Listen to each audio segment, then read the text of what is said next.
तो आज हम पढ़ेंगे पावर। तो आ गए आप। इस वीडियो के अंदर हम पावर के बारे में जानेंगे। पावर को समझने के लिए हम एक एग्जांपल लेते हैं। जैसे ये बॉक्सेस को पुश कर रहे हैं एंड इन दोनों बॉक्सेस का वेट भी इक्वल है एंड इन्हें इक्वल डिस्टेंस तक लेके जाना है। तो ये बॉक्सेस को पुश कर रहे हैं यानी फोर्स लगा रहे हैं एंड ये दोनों इक्वल फोर्स लगा रहे हैं क्योंकि दोनों ऑब्जेक्ट्स का वेट इक्वल है। तो उन्हें पुश करने के लिए उनके वेट के जितनी फोर्स लगानी पड़ेगी। तो ये दोनों इन बॉक्सेस के ऊपर इक्वल फोर्स लगा रहे हैं। तो पहले वाले ने इस बॉक्स को जल्दी पुश करा पर दूसरे वाले ने बॉक्स को धीरे धीरे पुश करा। तो यहाँ पे दोनों ने वर्क डन तो इक्वली करा है क्योंकि इन्होंने इक्वल फोर्स लगाई है एंड ऑब्जेक्ट्स इक्वली डिस्प्लेस हुए हैं। तो इन दोनों ने वर्क डन तो इक्वल करा है पर इन्होंने टाइम डिफरेंट लिया है। पहले वाले ने टाइम कम लिया है पर दूसरे वाले ने टाइम ज्यादा लिया है। तो जब हम वर्क डन को टाइम से रिलेट कर देते हैं तब वो पावर बन जाता है। तो यहाँ पर पहले वाले आदमी ने वर्क करने के लिए कम टाइम लिया एंड जो कम टाइम लेता है उसकी पावर ज्यादा होती है, पर दूसरे वाले आदमी ने ज्यादा टाइम लिया तो उसकी पावर कम है। तो पावर होता है रेट ऑफ डूइंग वर्क, यानी वर्क कैसे हो रहा है, जल्दी हो रहा है या धीरे हो रहा है, उसे हम पावर कहेंगे। जैसे पहले वाले ने वर्क जल्दी करा यानी रेट ऑफ डूइंग वर्क ज्यादा था यानी उसकी पावर भी ज्यादा थी, पर दूसरा वाला धीरे धीरे काम कर रहा था यानी रेट ऑफ डूइंग वर्क उसका कम था यानी उसकी पावर भी कम थी। तो पावर होता है rate of doing work and power का एक फॉर्मूला होता है, power is equal to work done upon time. जैसे मैंने तुम्हें पहले भी कहा कि हम वर्क डन को टाइम से रिलेट कर देते हैं तब वो पावर बन जाता है। तो हम वर्क डन को टाइम से डिवाइड कर देते हैं तो पावर को हम पी से रिप्रेजेंट करते हैं। तो P is equal to W upon T, W यानी वर्क डन एंड टी यानी टाइम। एंड अगर हम एसआई यूनिट की बात करें तो इस फॉर्मूले के अंदर हम वर्क डन एंड टाइम की एसआई यूनिट रख देते हैं तब हमें पावर की एसआई यूनिट मिल जाएगी। तो वर्क डन की एसआई यूनिट होती है जूल एंड टाइम की एसआई यूनिट होती है सेकंड। तो पावर की एसआई यूनिट होगी जूल अपॉन सेकंड या जूल पर सेकंड। एंड इस जूल पर सेकंड को हम कहते हैं वॉट, क्योंकि जेम्स वॉट जिन्होंने पावर के कंसेप्ट के ऊपर सबसे ज्यादा काम करा था, उनके ऑनर में या उन्हें याद रखने के लिए पावर की ऐसा यूनिट वॉट होती है। एंड अगर कोई पूछे कि एक वॉट पावर क्या होती है तो तुम्हें सिर्फ पावर के फॉर्मूले के अंदर वर्क डन एंड टाइम की ऐसा यूनिट रखनी है। जैसे power is equal to work done upon time, तो यहाँ पर पावर है 1 वॉट, तो वर्क डन कितना होगा 1 जूल एंड टाइम भी 1 सेकेंड, यानी सब 1 1 कर दो। वर्क डन भी 1 जूल का कर दो, टाइम भी 1 सेकेंड कर दो एंड उसे डिफाइन कर देना है कि जब एक ऑब्जेक्ट 1 जूल का वर्क डन करता है 1 सेकेंड के अंदर तब हम उसे कहते हैं 1 वॉट पावर। तो अब एक क्वेश्चन करते हैं। क्वेश्चन के अंदर दिया हुआ एक लड़की जिसका वेट है 400 न्यूटन, वेट की ऐसा यूनिट न्यूटन ही होती है, तो वेट है उसका 400 न्यूटन। वो एक 8 मीटर लंबी रोप के ऊपर क्लाइम करती है एंड वो टाइम लेती है 20 सेकंड्स एंड हमें बतानी है पावर। तो क्वेश्चन के अंदर दिया हुआ है कि लड़की का वेट है 400 न्यूटन। तो अब एक बात बताओ कि वो लड़की फोर्स कितनी लगाएगी ऊपर चढ़ने के लिए। वो लड़की उतना उसका वेट है उतनी तो फोर्स लगाएगी तभी वो ऊपर जा पाएगी। तो वेट या फोर्स एक ही चीज है, तो वो लड़की 400 न्यूटन की फोर्स लगाएगी एंड वो 8 मीटर लंबी रोप के ऊपर चढ़ने वाली है, यानी डिस्प्लेसमेंट क्या होगा 8 मीटर। एंड टाइम भी दिया हुआ 20 सेकेंड्स एंड हमें बतानी है पावर। तो पावर का एक फॉर्मूला होता है वर्क डन अपॉन टाइम। अब वर्क डन भी हमें निकालना पड़ेगा, तो वर्क डन होता है फोर्स इनटू डिस्प्लेसमेंट।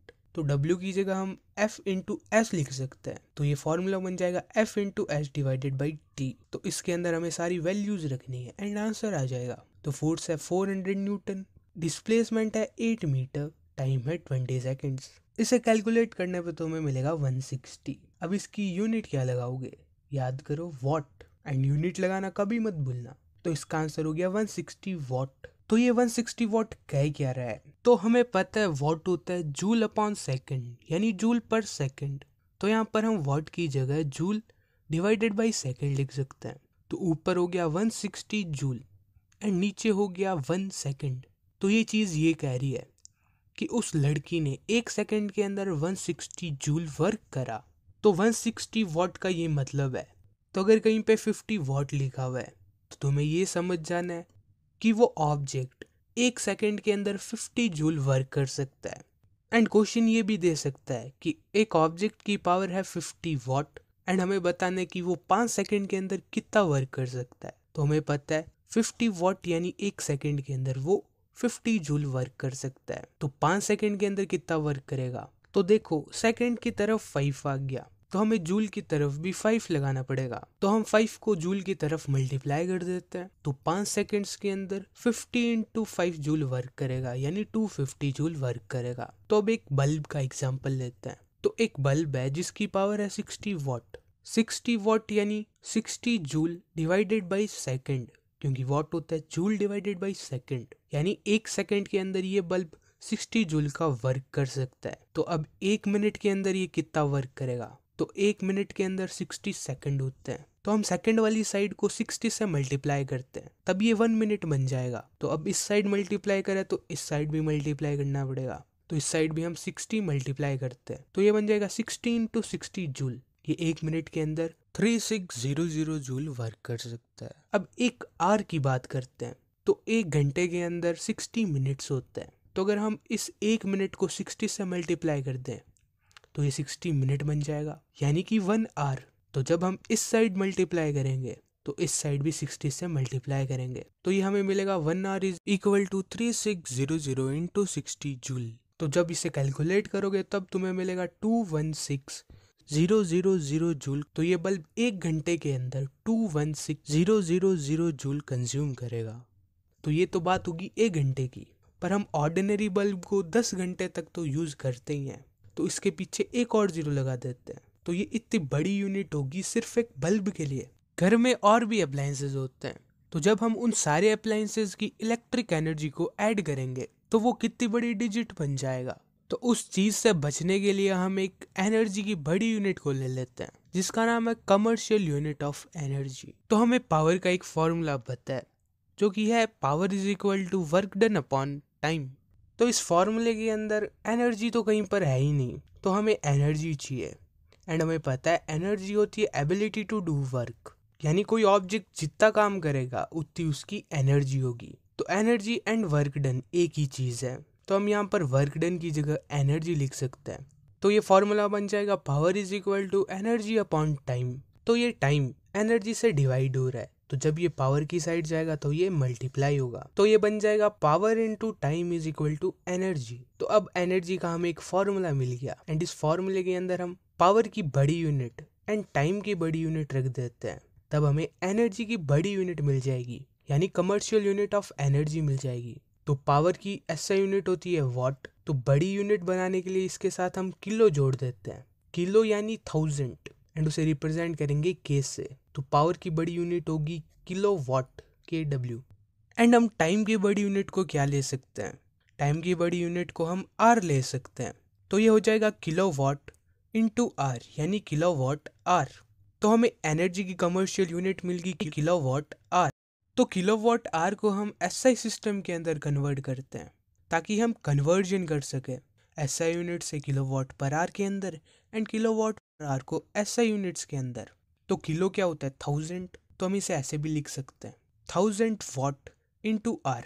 अब इस वॉट को हम नहीं छेड़ेंगे क्योंकि ये वॉट पावर की SI यूनिट है, तो इसे ऐसे ही रहने देते हैं। पर टाइम की SI यूनिट क्या होती है सेकंड, तो इस आर को हमें सेकंड के अंदर कन्वर्ट करना होगा। तो हमें पता है कि 1 घंटे के अंदर 60 मिनट होते हैं एंड 1 मिनट के अंदर 60 सेकेंड्स होते हैं। तो जो ये मिनट है इसकी जगह हम 60 सेकेंड लिख सकते हैं।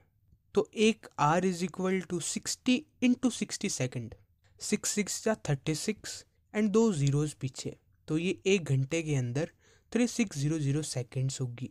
तो 1 किलोवाट आर क्या हो जाएगा 1000 into 3600 what into second.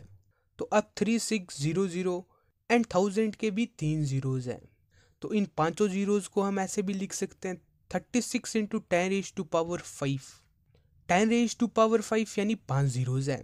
And इस चीज़ को अगर मैं ऐसे लिखूं 3.6 इंटू 10 यानी 36, 3.6 को जब हम 10 से मल्टीप्लाई करेंगे तो ये 36 बन जाएगा। तो 3.6 इंटू 10⁵5 वॉट इंटू सेकेंड, तो ये भी सही है। तो इस 10 को मैं 5 वाली लाइन के अंदर ऐड कर सकता हूँ, तो ये बन जाएगा 3.6 इंटू 10⁵6 पहले 5 थे, फिर 10 वाला 0 एक और आ गया तो ये 6 बन गया। एंड अब रुको, वॉट को हम कैसे लिखते हैं? वॉट को लिखते हैं जूल डिवाइडेड बाई सेकेंड, तो ये हो जाएगा joule divided by second into second. तो इस सेकेंड से ये सेकेंड कैंसिल हो जाएगा एंड हमारे पास बचेगा सिर्फ और सिर्फ जूल। तो 1 kilowatt per hour is equal to 3.6 into 10⁻⁶ joule मिल गया। जूल यानी एनर्जी, एनर्जी वो भी ऐसा यूनिट के अंदर। तो इस चीज को तुम याद कर लेना कि 1 किलोवाट पर आवर इतने जूल्स के बराबर होता है। एंड इस 1 किलोवाट पर आवर को हम कहते हैं यूनिट, 1 यूनिट। जो हमारे घरों में इलेक्ट्रिसिटी बिल आता है वो यूनिट्स के अंदर आता है। यूनिट यानी कि 1 किलोवाट पर आवर।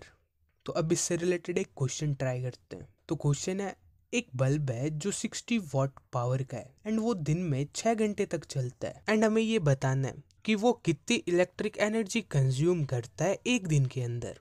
एंड हमें उस एनर्जी को एक्सप्रेस करना है यूनिट्स के अंदर। तो क्वेश्चन के अंदर क्या दिया हुआ है? पावर दी हुई है जो कि है 60 वॉट। तो हमें एनर्जी को एक्सप्रेस करना है यूनिट्स के अंदर यानी किलोवाट आवर के अंदर, यानी हमें बड़ी यूनिट्स चाहिए। तो पावर की बड़ी यूनिट क्या होती है? किलोवाट। एंड यहाँ पर बल्ब की पावर दी हुई है 60 वॉट, तो 60 वॉट को हम किलोवाट के अंदर चेंज करते हैं। तो 1 किलोवाट के अंदर 1000 वॉट्स होते हैं। तो जब हम 60 वॉट को 1000 से डिवाइड कर देंगे तो हमें किलोवाट के अंदर पावर मिल जाएगी। तो 60 डिवाइडेड बाई 1000 क्या हो जाएगा? 0.06 किलोवाट। तो पावर मिल गई हमें किलोवाट के अंदर। एंड बल्ब दिन में 6 घंटे तक चलता है यानी टाइम हो गया 6 आवर। एंड एनर्जी का हमें एक फॉर्मूला पता है, पावर इनटू टाइम। तो अब तुम्हें सारी कैलकुलेशंस करनी है एंड नीचे आंसर कमेंट कर देना है। एंड जो इसका आंसर निकलेगा वो आंसर निकलेगा किलोवाट आवर के अंदर। एंड उस किलोवाट आवर को तुम रिप्लेस कर देना यूनिट से, क्योंकि किलोवाट पर आवर 1 यूनिट के बराबर होता है। तो आंसर के अंदर यूनिट लगाना मत भूलना, क्योंकि क्वेश्चन में ये दिया हुआ है कि यूनिट के अंदर आंसर बताओ। एंड सभी को आंसर नीचे कमेंट करना है। तो ये हमारा chapter work, energy and power ये हम पर खत्म होता है। तो अब मिलते हैं अगले चैप्टर के अंदर।